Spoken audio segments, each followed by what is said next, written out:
Telugu audio Bible నిర్గమాకాండము 32వ అధ్యాయము. మోషే కొండ దిగకుండా తడవు చేయుట ప్రజలు చూచినప్పుడు ఆ ప్రజలు అహరోను నొద్దకు కూడి వచ్చి, లెమ్ము, మా ముందర నడుచుటకు ఒక దేవతను మా కొరకు చేయుము.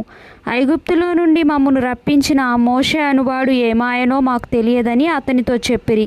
అందుకు అహరోను, మీ భార్యలకు, మీ కుమారులకు, మీ కుమార్తెలకు చెవులనున్న బంగారు పోగులను తీసి నా యొద్దకు తెండని వారితో చెప్పగా, ప్రజలందరూ తమ చెవులనున్న బంగారు పోగులను తీసి అహరోను నొద్దకు తెచ్చిరి.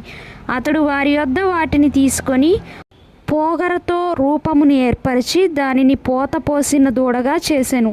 అప్పుడు వారు, ఓ ఇశ్రాయేలు, ఐగుప్తు దేశంలో నుండి నిన్ను రప్పించిన నీ దేవుడు ఇదే అనిరి.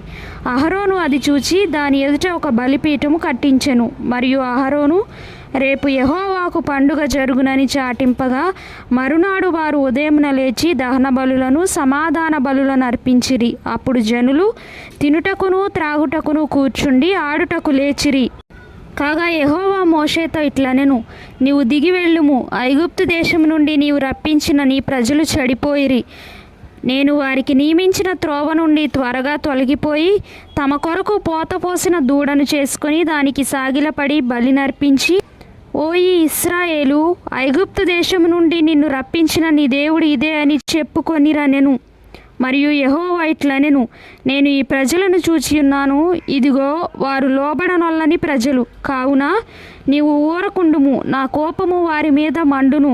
నేను వారిని కాల్చివేసి నిన్ను గొప్ప జనముగా చేసేదనని మోషేతో చెప్పగా, మోషే తన దేవుడైన యెహోవాను బ్రతిమాలుకొని, యెహోవా, నీవు మహాశక్తి వలనను బాహుబలము వలన ఐగుప్తు దేశంలో నుండి రప్పించిన నీ ప్రజల మీద నీ కోపము మండనేలా ఆయన కొండలలో వారిని చంపునట్లును, భూమి మీద నుండి వారిని నశింపచేయునట్లును, కీడు కొరకే వారిని తీసుకొని పోయినని ఐగుప్తీయులు ఎలా చెప్పుకొనవలెను?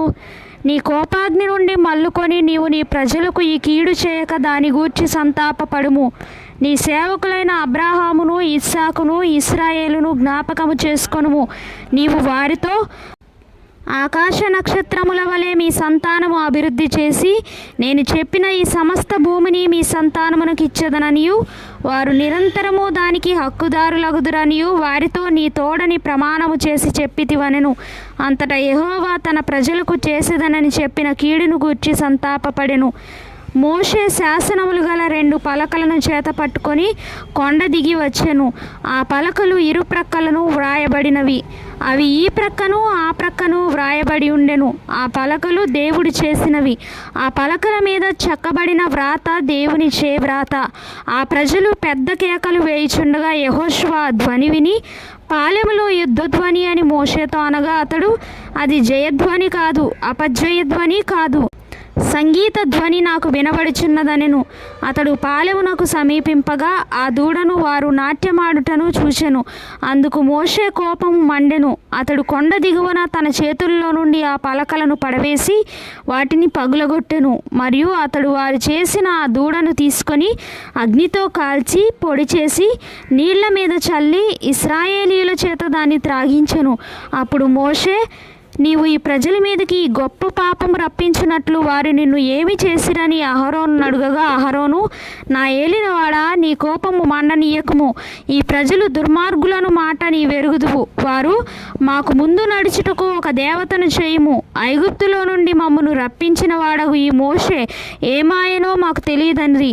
అందుకు నేను, ఎవరి యొద్ద బంగారం ఉన్నదో వారు దాన్ని ఊడదీసి తెండని చెప్పి తిని, నేను దాని అగ్నిలో వేయుగా ఈ దూడ ఆయననెను. ప్రజలు విచ్చలవిడిగా తిరుగుట మోషే చూచెను. వారి విరోధుల్లో వారికి ఎగతాళి కలుగునట్లు అహరోను విచ్చలవిడిగా తిరుగుటకు వారిని విడిచిపెట్టి ఉండెను. అందుకు మోషే పాలెము యొక్క ద్వారమున నిలిచి, యెహోవా పక్షముననున్న వారందరూ నా యొద్దకు రండి అనగా, లేవీయులందరూ అతని యొద్దకు కూడి వచ్చిరి.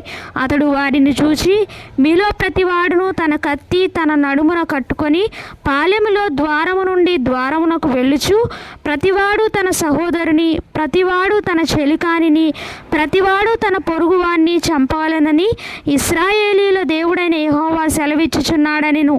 లేవీయులు మోషే మాట చొప్పున చేయగా ఆ దినమున ప్రజలలో ఇంచుమించు 3000 మంది కూలిరి. ఏలయనగా మోషే వారిని చూచి, నేడు యెహోవా మిమ్మును ఆశీర్వదించునట్లు మీలో ప్రతివాడు తన కుమారుని మీద పడియే గాని తన సహోదరుని మీద పడియే గాని యెహోవాకు మిమ్మును మీరే ప్రతిష్ఠ చేసుకొనుడనెను. మరునాడు మోషే ప్రజలతో, మీరు గొప్ప పాపము చేసితిరి గనుక యెహోవా యొద్దకు కొండ ఎక్కి వెళ్ళెదను.